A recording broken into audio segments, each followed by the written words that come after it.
Une nouvelle semaine qui démarre avec la grande émission. Toute l'équipe est là, prête à vous accueillir. Soyez les bienvenus. Comment ça va, mon cher Thierry? Appelez-moi Grishka si vous voulez. Oui, je vais aussi. vous appeler Igor. Pas de problème. Ça nous irait bien, mais Parfait. le duo Igor et Grishka a déjà été fait. Ça a déjà Par été contre, fait. le duo Titi Seb, c'est un duo inédit.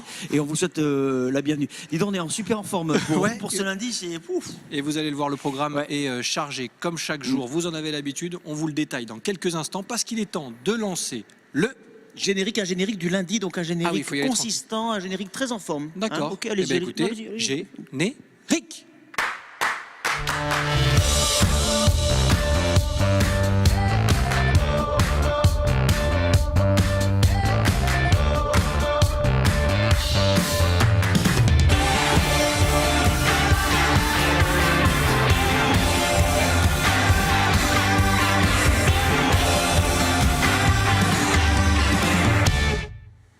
Nous sommes le lundi 20 novembre, vous regardez la grande émission. Merci d'être avec nous, merci d'être fidèle à votre rendez-vous quotidien sur Azur TV. C'est un plaisir de vous retrouver depuis le Dojo ici à Nice, un lieu que vous allez peut-être découvrir avec nous et on vous donne le programme dans quelques instants.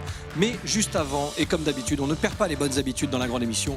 On dit bonjour à Thierry Messnage. Comment ça va, Thierry Et Messnage? on dit bonjour et je vous dis bonjour également. Je dis bonjour à celles et ceux qui, encore une fois, vont entamer cette semaine en notre compagnie. Je salue tous les téléspectateurs d'Azur TV de la grande émission. Bonjour les amis.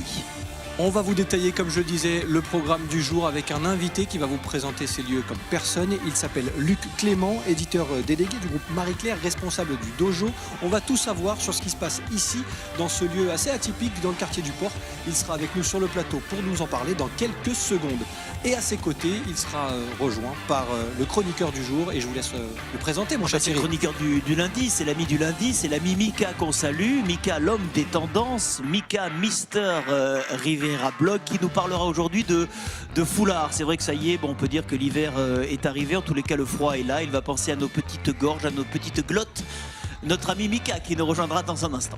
Merci Mika d'être là, on le retrouvera dans quelques minutes sur le plateau avec nous. Vous découvrirez, vous, chez vous aussi, le reportage des rédactions d'Azur TV consacré à la banque alimentaire qui va ouvrir ses collectes nationales le 24 et 25 novembre prochain, donc en fin de semaine. On vous dira tout et vous découvrirez donc ce reportage dans quelques instants.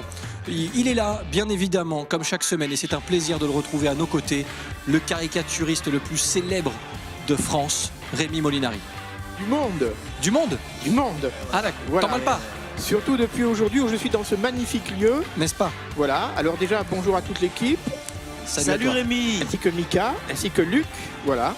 Bah écoute, Luc, à qui je vais faire un dessin qui, j'espère, sera exposé dans cette magnifique galerie. Bah, si tu es assez sympathique avec lui, je pense qu'il pourra l'exposer. Ça dépendra de toi Voilà. en fait, Mais il Rémi. faudra que je la peigne en fait à même les murs. Il va expliquer tout ça. Bon, très bien. Et Rémi, comme d'habitude, tu sais que tu peux intervenir dans cette émission quand tu en as envie. Et tu es ici chez toi. Lui, il est chez lui et on va le recevoir sur ce plateau. C'est donc Luc Clément qui est avec nous. Il va faire les quelques mètres qui le séparent de ce plateau en essayant d'éviter les nombreux obstacles de notre régie. Voilà. Je vous laisse vous installer, Luc, éditeur délégué du groupe Marie-Claire et donc responsable de ce dojo. Installez-vous. Merci d'être avec nous et surtout merci de nous recevoir. Merci d'être là. Alors je le disais, on est dans un lieu un petit peu atypique, un lieu que certains vont découvrir en regardant cette émission. La première question va être très simple. Où sommes-nous, Luc? C'est une bonne question, je ne sais pas moi-même. C'est Donc, dire. Nous sommes ici effectivement dans un lieu qui s'appelle le Dojo, que j'ai eu la chance d'investir il y a une quinzaine d'années. En fait, ça a été une longue histoire ici. Je pense que à l'origine, c'était une halle, un marché couvert pour les primeurs, etc. Et au fil des décennies, c'est devenu un atelier de confection textile.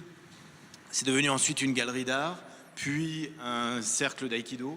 Et puis ensuite, cette activité que vous voyez ici, qui se partage entre de l'édition, du conseil en communication, du graphisme, des projets artistiques expérimentaux, et puis des choses moins avouables. Moins On en parlera avouables. pas ici. Bon, on va essayer quand même d'en savoir un petit peu plus. Finalement, le concept, c'est quoi? C'est du coworking dans cet open space assez gigantesque? Alors en fait, c'est pas exactement ça. C'est plutôt à l'origine l'idée de réactiver un lieu qui a une qualité exceptionnelle. Très vite, on comprend le potentiel du lieu pour des projets artistiques. Donc l'idée c'était que premièrement ce lieu soit sécurisé, que ça ne devienne pas une agence immobilière ou une banque et qu'on puisse réactiver ce lieu pour des projets artistiques, donc l'ouvrir à des collaborations. Donc effectivement c'est un luxe extraordinaire que d'installer une dizaine de personnes dans 800 mètres carrés, mais l'arrière-pensée c'est de dire voilà, ce lieu revient de fait aux artistes et il est là pour leur permettre d'expérimenter des projets, non pas dans un atelier, non pas dans un espace neutralisé, mais plutôt dans un espace connecté au réel, un espace activé par une entreprise, et donc imaginer une confrontation entre des projets artistiques et la sphère du réel, c'est-à-dire des gens au travail. Vous brouillez les pistes jusque dans le nom, parce que le dojo, on a compris pourquoi ça s'appelait comme ça, parce que ça a été effectivement un centre d'arts martiaux, c'est bien ça. Pourquoi vous avez gardé ce titre-là, ce nom-là? Alors d'abord parce que j'ai fait beaucoup de judo, donc ça a été une passion de jeunesse, donc ça m'a plu de garder l'idée, et surtout au-delà de ça, l'idée d'un espace d'art martial. Dans art martial, il y a art, dimension artistique, effectivement, mais il y a aussi l'idée d'une confrontation, d'un espace dans lequel des forces se télescopent et produisent une énergie. Donc quelque part, c'était une idée qui sous-tend ce qui se passe ici. C'est-à-dire que quand les artistes interviennent, ils n'interviennent pas dans un espace, encore une fois, qui est complètement neutralisé. Ils sont obligés de tenir compte d'un certain nombre de contraintes, et de ces contraintes-là naissent des projets originaux, spécifiques. On a vraiment l'impression que c'est un espace ouvert à tout. Je veux dire, quel que soit son art, quelle que soit son activité, quel que soit le domaine qu'on représente, on toque à votre porte et on a l'impression que vous ouvrez la porte à tout le monde ou presque. Alors ça, je pense que c'est une impression qu'il faut oublier tout de suite parce que c'est absolument pas le cas. Ah bon voilà, j'ai bien fait de vous poser. Ça c'est une question intéressante. J'ai bien fait de vous poser la question parce que au moins si quelqu'un vient se présente à vous, on pourra savoir, il pourra être fixé sur son sort. On fait pas. C'est pas les restos du cœur. C'est pas. On fait pas de bar mitzvah. On fait des choses assez. J'ai parlé d'art. Attention. Hein. Je plaisante. Ouais. Mais effectivement, l'approche est forcément sélective parce que les candidats potentiellement sont nombreux, c'est-à-dire que régulièrement des artistes viennent me voir et je suis au regret de ne pas pouvoir accepter toutes les propositions parce que d'abord j'ai pas les moyens de produire tout. Deuxièmement, on essaye d'explorer des choses qui font sens. Or, faire un accrochage de peinture dans cet espace n'a pas grand intérêt. En revanche, inviter un artiste... Puis d'autres le font. D'autres le font, c'est leur métier, c'est pas du tout le mien. Ici, c'est vraiment un espace totalement non-profit. C'est pas du tout un espace marchand. Chaque projet produit ici reste la propriété de l'artiste. Si un collectionneur s'y intéresse, il fera son affaire avec l'artiste. Nous, on prend jamais aucun argent sur ce qui se passe là. Vous êtes un relais, souvent. On est plus un laboratoire d'expérimentation. Voilà, on permet un terrain de jeu pour les artistes. Donc pour revenir au projet, il y a des projets qui font sens parce que on sait repérer, enfin j'essaye de repérer des artistes dont je sens que leur pratique peut se prêter à l'expérience ici. Donc je les invite. Donc c'est plus moi qui vais chercher des artistes à qui je fais des propositions plutôt que le contraire. D'accord. Alors on a vu, pendant que vous parliez sur les images, Rémi Molinari, notre artiste à nous, en train de vous croquer. Bonne chance déjà. Merci. On verra le résultat en fin d'émission. On va continuer bien sûr à parler de ce lieu emblématique. On va parler on va essayer de balayer en tout cas les nombreuses activités proposées ici avec vous dans quelques instants. Mais on fait une petite pause dans ce dojo pour se consacrer au reportage de la rédaction cette semaine, consacré, lui, à la Banque Alimentaire qui va ouvrir et qui va faire une collecte nationale le 24 et le 25 novembre prochain. Vous allez avoir toutes les informations dans ce sujet signé des rédactions d'Azur TV.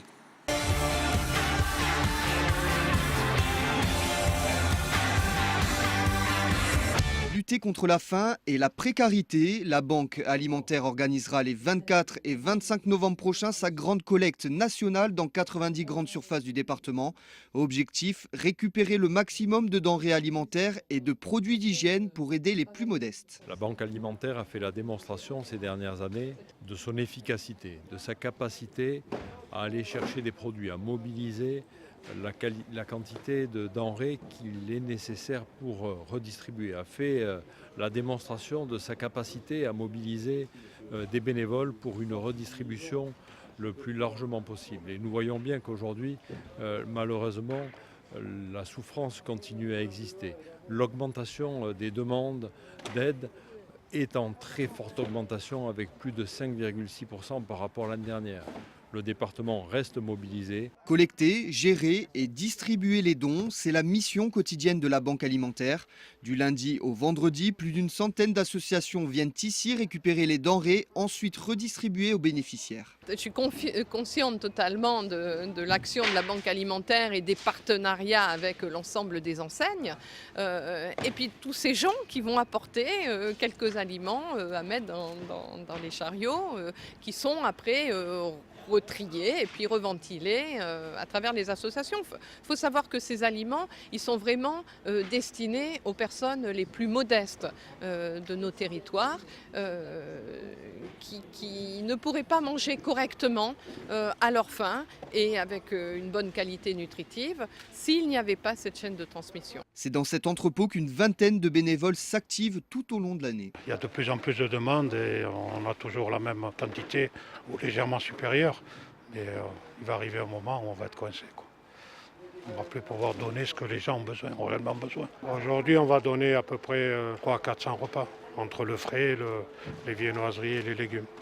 300-400 repas à peu près. On arrive plus ou moins pour l'instant à fournir tout le monde et à donner à manger à tout le monde.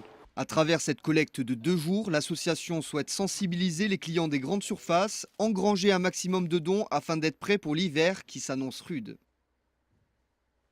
Voilà pour cette banque alimentaire 24 et 25 novembre pour la collecte nationale. Vous avez pris note et vous avez toutes les informations. Nous, on se retrouve ici au dojo avec Luc Clément qui nous accueille toute la semaine et merci encore. On sera là jusqu'à dimanche avec toute l'équipe de la grande émission. Et celui qui nous a rejoint autour de la table, c'est Mickaël, notre Mister Riviera Blog. Comment ça va, Mickaël? Ça va, merci et vous? Ça va très bien. Je sais que l'hiver est là. On commence à baisser un peu dans les... C'est quand même assez doux. On n'a pas trop sur la Côte d'Azur, ça va, mais... On va se couvrir apparemment avec vous, non? Voilà, absolument. Je vous ai apporté quelques écharpes et chèches. Et je vais vous expliquer un petit peu comment les porter pour avoir l'air cool. Ah, avec un bon style et juste ce qu'il faut. Du moins essayer. Oui, il y aura un de nous qui fera modèle, c'est ça? Je verrai lequel. D'accord, le tirage au sort s'annonce passionnant. Voilà. Avec bien sûr un huissier qui sera là pour gérer tout ça. Je pense que l'écharpe vous va bien. C'est vrai? Je sais pas pourquoi. Ouais. Première nouvelle. Merci beaucoup, Mickaël. Vous êtes pas la abonné quand dernière. vous voulez. Et puis on verra donc ces écharpes pour avoir un peu de classe supplémentaire pour les fêtes. Ce sera avec vous dans quelques instants. Nous, on continue notre petit tour du dojo où nous sommes installés. Aujourd'hui, Luc Clément, on a commencé à en parler. Beaucoup d'activités sont proposées ici. Si on essayait de faire un petit tour du propriétaire et qu'on balayait un peu ces activités, qui peut-on retrouver au quotidien finalement? Alors, pour parler de l'activité historique de l'entreprise, on va trouver des personnes qui sont liées à la communication. Donc, c'est à la base une agence conseil. Donc, il y a des personnes qui sont chargées de production, donc qui prennent en charge des dossiers avec des clients, des fournisseurs, toute la chaîne graphique. Il y a des graphistes, directeurs artistiques qui travaillent sur l'aspect visuel, la création visuelle. Ça peut être la création de chartes graphiques, de logotypes, ça peut être des mises en page de brochures, ça peut être tout ce qui est lié en fait au graphisme. Et puis au-delà de ça, ça c'est mon activité d'origine, celle de réflexion stratégique et d'accompagnement de clients sur des problématiques de communication à l'année. Voilà. Donc ça c'est l'activité originelle. Ensuite il y a des personnes qui viennent s'associer, qui font du community management, qui font des sites web. Et ensuite vient l'activité liée à l'édition de Marie-Claire proprement dite, Marie-Claire et Marie-Claire Maison, où là il y a une équipe qui est chargée de, là aussi, l'accompagnement commercial et tout le développement lié aux annonceurs des magazines avec lesquels on travaille. Voilà. Qui peut venir travailler ici? Comment ça se passe? Est-ce qu'on vient vous voir directement? On vient frapper ici à la porte? Alors en fait non, juste effectivement, j'ai pas bien répondu tout à l'heure. C'est pas un espace de coworking. Les personnes qui sont là, c'est pour ça que c'est bien de préciser que sont effectivement il y a un lien globalement salariés ou sont freelance très rapprochés et travaillent effectivement toujours soit pour l'agence, soit dans le cadre de l'édition spécifique de Marie-Claire, voilà, les personnes qui sont là Mais sont... c'est bien de préciser qu'il y a un vrai lien entre chaque personne qui Absolument, travaille ici. absolument. Mais parce qu'on a ce sentiment-là, quand on pousse la porte de chez vous, on voit des gens travailler de façon assez isolée, donc un petit peu dans leur monde, donc on a vraiment l'impression que c'est un espace de coworking. Il faut expliquer, le coworking, c'est un espace commun où on vient travailler chacun dans son domaine. Là, c'est pas le cas du tout. Non, c'est pas le cas. Mais il y a des coachs qui accompagnent, parce qu'on voit très peu de monde en fait au final. Alors peut-être que c'est aujourd'hui, mais d'habitude c'est un petit peu plus, On a pris un trop petit de peu place, plus c'est pour ça, animé. on a Oui, pris c'est un vrai peu qu'on a pris place. beaucoup de place aussi. Oui, Le plateau est grand, c'est bien normal. Voilà, mais c'est ce que je disais tout à l'heure. On a un rapport au mètre carré qui est quand même totalement atypique. 10 personnes pour 800 mètres carrés, ça paraît effectivement clairsemé. Mais, oui, mais enfin, c'est un luxe. C'est un luxe. grand luxe. C'est un grand luxe. C'est aussi ce qui peut favoriser la créativité, parce qu'il y a toujours une approche artistique chez vous, et parfois il faut avoir du temps, de l'espace aussi pour créer. C'est ça. Je pense que en fait, le luxe, c'est la confrontation avec les artistes. C'est au-delà de la confrontation, c'est plutôt la fréquentation des artistes. Ça, c'est un vrai luxe. Donc cet espace le permet. Votre modèle économique, il est basé sur quoi? Comment vous gagnez votre vie? Ça, si vous pouviez me le dire, ça serait. Vous avez besoin d'une aide là-dessus. Oui, on va vous aider. On va vous aider. Non, si vous voulez, le modèle économique, effectivement, il est totalement atypique et relativement fragile par les temps qui courent. C'est-à-dire qu'à la base, comme je vous le disais tout à l'heure, l'entreprise que je dirige a eu la possibilité d'investir ce lieu et donc de payer le loyer et les charges afférentes. Donc à partir de là, on a ouvert la porte à des projets artistiques en disant les artistes qu'on accueille, on porte leurs projets, on les produit avec les fonds propres de la société, tout est totalement privé. Mais effectivement, avec les aléas économiques. Quand l'économie je vous coupe, mais quand vous parlez de fonds privés, c'est de l'argent, il vient d'où ça? Oui. De ce que produit l'entreprise, c'est-à-dire les bénéfices que peut réaliser l'entreprise, qui sont utilisés pour... D'accord, c'est un circuit, une espèce de circuit fermé qui s'auto-alimente. C'est ça, c'est l'économie circulaire. Écoutez, je ne sais pas si le modèle économique est bon, mais en tout cas vous avez le sourire. Donc financièrement, c'est que ça doit bien marcher un peu aussi. Tant mieux. Non, on continuera de toute façon à faire le point sur aussi la suite, parce que vous avez certainement des idées, des projets de développement en ce qui concerne toutes ces activités, et on fait le point dans quelques instants avec vous. Je ne vous pose pas la question car ça se voit tout de suite. Bien évidemment, Luc, vous faites très attention à votre style vestimentaire, à votre look, j'imagine. Et ça, oui. Vous le faites plutôt bien. On peut difficilement être éditeur de Marie-Claire et puis c'est vrai. Faire attention à ça. C'est vrai. Et nous, on a la solution pour rajouter une petite touche supplémentaire à cette élégance, j'allais dire. C'est grâce à Mickaël qui va nous la donner aujourd'hui, puisque la chronique tendance du lundi, c'est pour maintenant. Attention à vos foulards, à vos écharpes. On va s'habiller avec Mickaël, notre Mister Riviera Blog.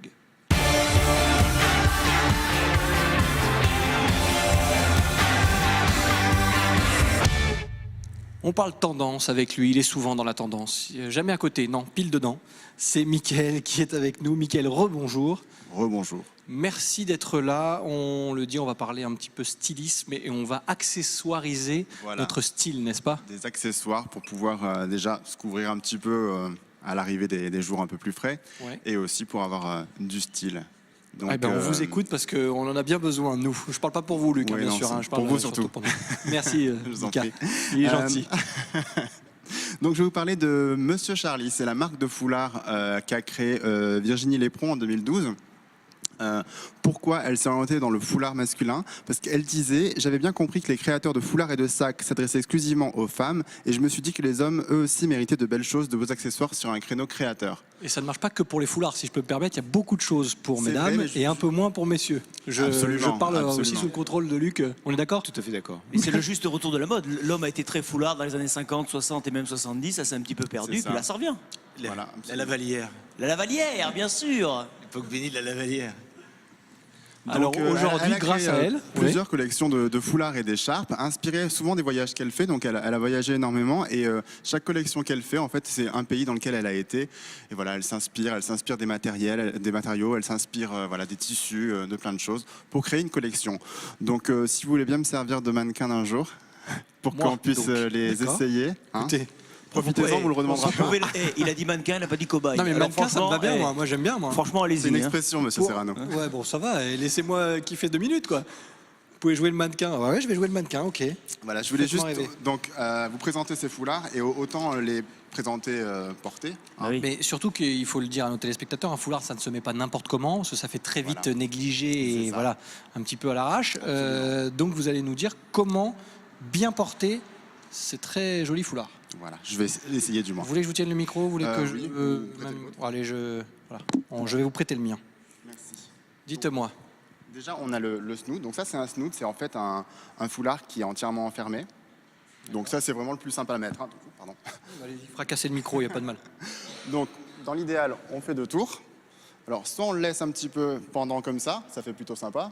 Ça habille de suite, en fait. Hein. Ça apporte une petite touche. Peut-être le garder celui-là, tiens. Il est à moi. Bon, ça va. Donc, ou alors, on peut, pour couvrir un peu plus, le mettre plus comme ça. Et le laisser un peu devant, c'est ça? Voilà, c'est ça. Je préférais le côté. Le côté, c'était mieux. Le côté, genre comme ça.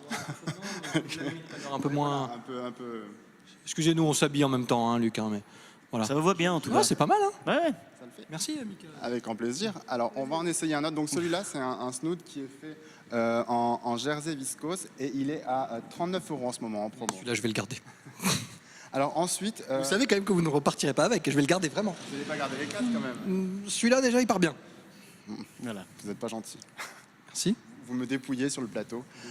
On n'avait pas assez de tissu pour faire une tente pour les Indiens, on en a fait un foulard. Regardez, ça c'est pour vous. Alors, ça, c'est un. C'est pas gentil. Il est joli celui-là, non? Oui, il est sympa.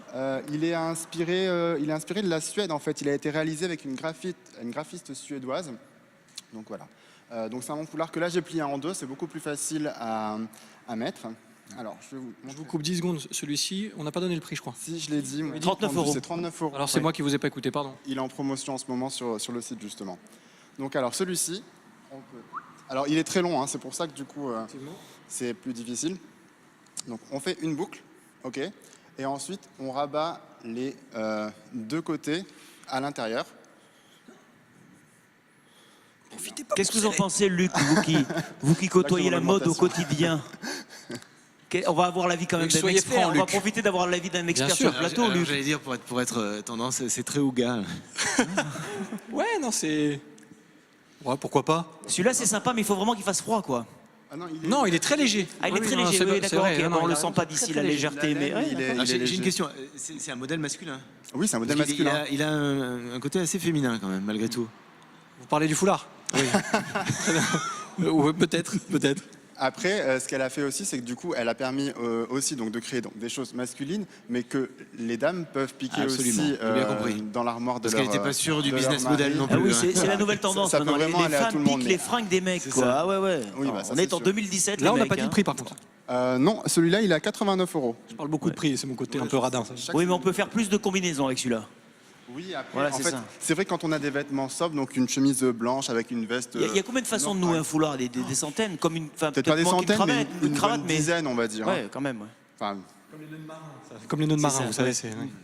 donc ensuite, j'ai celui-là. On Donc, sent celui-là, l'homme de la il mer. est fait en modal. Il est à 69 €. Il Ouais. est très joli aussi. Très léger encore. léger. Ouais, très léger. Il est hyper doux. Limite, oui, il est un peu transparent, ça se voit tout à fait. Ouais. Et donc, on peut faire le plus basique. Ça s'appelle le nœud parisien. C'est-à-dire qu'on fait une boucle et on vient le mettre comme Ah, ça. celui-là, c'est mon préféré. C'est peut-être parce que c'est le seul que je sais faire, mais... Bah, c'est le plus facile, on va dire. Mais c'est vrai que c'est celui qui a toujours. Ça fait bien. On se regarde, hein, pardon, on se regarde un peu, un petit effet Et miroir, ça, mais c'est un nœud parisien. c'est un nœud parisien, C'est ça se votre voit. surnom à une époque. On va passer outre. C'est la suivante. Hein. Donc, Le nœud parisien, non mais Thierry, quoi. on peut essayer. Alors, aussi. Comme ça, pardon. Il s'amuse bien, Mika, avec moi aujourd'hui. hein. En fait, je me rends compte que j'ai jamais mis d'écharpe à un adulte. Mika, est-ce que vous voulez qu'on vous achète une poupée? Une Hein poupée, non, merci. Ah, c'est pas mal. Comme ça, c'est très bien aussi. Je l'ai déjà fait à mon neveu et ma nièce, mettre des écharpes et tout, mais sur un adulte, j'avais jamais fait. Mais bon, c'est une expérience à Et il vivre. y a combien de temps que vous êtes fâché avec votre sœur? Donc ça, ce qui est bien aussi, c'est quand on a une petite veste, parce que du coup, Ouais. on peut cacher les pans dans la veste. Autrement, on peut faire... Pardon, excusez-moi. Ouais, il serre, il va se débarrasser de moi. Voilà, pour prendre votre place, on en parlait. Non, mais il faudrait le voir. Alors, juste, si je puis me permettre, et peut-être que Luc sera d'accord avec moi, avec une veste, je pense qu'on aura peut-être un rendu plus Oui, Non, bon, là, on n'a faut pas vraiment vous le temps pour aller imaginer- chercher une veste, il mais faut vous imaginez la imaginer veste. avec quoi. une veste, parce que je pense qu'effectivement Absolument, avec le une veste, t-shirt ça manche habille aussi. longue avec C'est ça. l'écharpe ou le pull comme le porte Seb avec une veste, je pense que oui, effectivement, Peut-être le garder ça peut le celui-là faire. aussi. Peut-être le garder. Très celui-là. joli, Dépouiller très non joli. plus. Je vais vous dépouiller. Donc voilà, donc on peut le faire aussi avec une double boucle et on l'attache un petit peu au milieu comme ça. Donc là, c'est très difficile à faire sur quelqu'un, mais normalement, ça rend bien. Combien celui-là? Combien? Celui-là, il est à 69 €. Parfait. Petite Voilà. idée cadeau. On fait le dernier? On fait le dernier. Le dernier, c'est une chèche en laine. Donc celui-là, il est quand même très très chaud, comme Oui. vous pouvez le voir. Ah oui, là, Ça c'est pour la neige. Oui, là, ça c'est pour la neige. Là, je suis au rond déjà. Là. Donc alors, Là tu l'étends, tu te mets sur le canapé en chaussettes. Pas avec et tu le votre mets- pancho, monsieur Houille. Voyons. Pardon. arrêtez, c'est des tissus magnifiques. Mais oui, mais je ne dis pas le contraire. Donc voilà, alors ça, on le... J'ai plus le micro, monsieur Cerno. Merci. Donc ça, on le plie en triangle, en fait. On enroule un petit peu. OK. Et ensuite, hop, J'aime beaucoup votre côté Patrice Carmouze. je ne relèverai pas. Ensuite, on laisse toujours la pointe devant, hein, pas derrière, sinon ça fait moche. On reglisse voilà, sur les côtés. Et là, vous n'avez pas froid, non? Vous avez chaud par contre. Non, j'ai pas. Ah non, c'est lui que je vais garder. Celui-là, je vais le garder. Non, je vous rends les autres. Vous demandez Tu es le prêt trois pour autres, les du coup vacances à Courchevel? Et vous savez quoi, je vais même finir l'émission avec. Ouais, très Ça fait joli. plaisir. Bah non, j'ai pas chaud, Je vous rigolez ou transpire, quoi? mon Dieu. Ah non, tout va bien. Mais c'est Donc, très mixte. Hein, Et Alors, juste pour un... alors, celui-ci, c'est un peu plus cher, par celui-ci, contre. non, il est à 89 aussi. Oui, donc plus cher que le précédent. Mais oui. Ah oui, que le Oui, précédent. oui. Mais il y en avait un autre à 89. D'accord. Donc, si vous voulez voir tous les foulards, donc c'est sur le site monsieur-charlie avec un i.fr. Voilà, sachant qu'à partir d'aujourd'hui, justement, ça tombe très bien, Ah. c'est la Cyber Week, c'est-à-dire que les sites de vente en ligne proposent des sortes de discounts sur plusieurs de leurs gammes. Donc, Monsieur Charlie en fait partie aussi. Et aussi, depuis cette semaine, on peut trouver exclusivement les foulards Monsieur Charlie à la boutique La Rue C'est Chic, qui se trouve rue Tondu-Lescarène à Nice. Donc Parfait. voilà, c'est une super boutique, donc profitez-en pour y aller. Il a été complet, il a même fait la démo. Je vais un Voilà. peu vous Ah, il éventer fait parce chaud, qu'il a mon Dieu. chaud. Oh là là, mais qu'est-ce oui, qu'il a il fait chaud. c'est la verrière. Il a chaud, c'est l'émotion surtout ça. Oui, Première oui, fois que vous oui. êtes aussi près de moi. Oui, C'est normal, mon cher Michael. Je regarderai les images avec attention. Oui, exactement. Je vous rends le matériel. Je vous laisse celui-là. celui-ci Ouais, celui-là, je vais le Ok. garder pour l'instant. Finir Merci l'émission. beaucoup, Je en vous laisse tout cas. retrouver Luc et merci à vous. Et pour toutes les infos supplémentaires, toutes les idées tendances de Michael, rendez-vous sur son site internet, son blog mister-riviera.com. Ouais. On était bon? Parfait. On a été d'habitude. parfait. On va terminer cette émission avec vous, Luc. On n'est pas très loin d'un domaine que vous connaissez forcément par cœur, puisque, je le rappelle, vous êtes éditeur délégué du groupe Marie-Claire. Ici, au Dojo, on a essayé de comprendre et vous nous avez expliqué comment se passaient les choses. Alors j'imagine que vous êtes un homme avec peut-être pas une idée par jour, mais pas loin. Quels sont les projets et les idées de développement d'un lieu comme celui-ci ou de faire évoluer en tout cas les gens qui travaillent ici? Quelles sont vos prochaines idées? Alors, Sans trop nous en dévoiler si vous n'avez pas la possibilité de le faire. Mais... Enfin, ça dépend. Sinon, je vous fais un devis, puis vous me dites si vous avez. Ah oui, d'accord, je comprends plus maintenant. Là, oui. C'est bon. Voilà. Non, effectivement, il y a beaucoup d'idées. Après, effectivement, il y a celles qu'on peut mettre en œuvre, et puis il y a celles qu'on projette pour l'avenir. Il y a une idée qui me trotte depuis un certain temps dans la tête. C'est justement, ça rejoint ce qu'on vient de voir. Il y a beaucoup aujourd'hui de jeunes marques qui créent des choses très intéressantes, qui n'ont pas forcément de visibilité absolue, qui sont soit des pure players, parce que sur le net c'est facile de lancer aujourd'hui un e-shop, soit parce que effectivement elles n'ont pas une audience très forte. Donc j'avais dans l'idée d'activer peut-être ici une forme de showroom éphémère en invitant des jeunes marques, avec une forme assez généreuse, comme je le fais avec les artistes. C'est pas pour me jeter des fleurs, c'est juste pour dire que c'est Non, mais tout le monde ne le fait pas, donc vous avez raison de le dire aussi. assez ouverte pour mettre en avant de façon très large des créateurs de mode, d'accessoires, mais aussi, pourquoi pas, des jeunes vignerons qui ont une approche très spécifique du vin, des producteurs, des gens qui font un travail aujourd'hui intelligent, responsable, et qui ont besoin qu'on les soutienne parce qu'ils n'ont pas forcément une surface financière. Du moment qu'on crée, du moment qu'on innove, on vient vous voir, on peut discuter. Après, Là, ça se par fait, ça contre, se fait pas, mais Effectivement, là Ouais. on est plus dans une sphère, autant sur la dimension artistique, je suis plus exigeant parce que il est difficile de se faire vraiment une idée, parce que les choses sont pas forcément aussi tangibles que quand on rencontre un créateur de mode ou d'accessoires ou quelqu'un qui a créer, je sais pas, une gamme de miel ou de cosmétiques. Voilà, là on peut toucher du doigt la qualité. Et là, c'est des gens que j'invite à venir me voir en disant je peux leur offrir une vitrine. C'est bon à savoir pour ceux qui ont des idées. Voilà, l'idée c'est que tout C'est ça bien peut résumé. ensuite bénéficier au-delà d'un lieu physique, d'une visibilité sur Marie-Claire, le papier, sur notre édition digitale, etc. etc. Merci beaucoup en tout cas Luc de nous avoir fait partager votre quotidien ici au dojo. Merci Mickaël Merci. pour le petit foulard. Pour le cadeau, c'est ça? Merci pour le cadeau.